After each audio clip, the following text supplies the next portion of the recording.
চালু হচ্ছে দেশের পরিত্যক্ত 7 বিমানবন্দর। দেশের বিভিন্ন জেলায় বিমানবন্দর রয়েছে 28টি।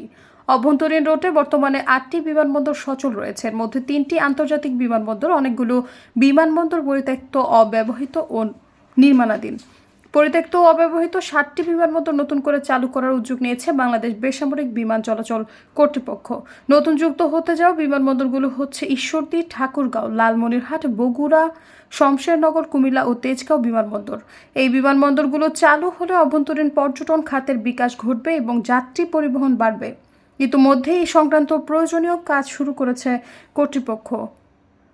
বেবি জোকার 2030 সালের কর্মপরিকল্পনা এবং সংশ্লিষ্ট সূত্রে এসব তথ্য জানা গিয়েছে। অভ্যন্তরীণ রুটে বর্তমানে সচল বিমানবন্দরগুলো হলো ঢাকা, চট্টগ্রাম, রাজশাহী, সিলেট, বরিশাল, যশোর, সৈয়দপুর ও কক্সবাজার। এসব বন্দরে অভ্যন্তরীণ রুটে বিমান চলাচল করে। সৈয়দা ফারিয়া, সমযোগ।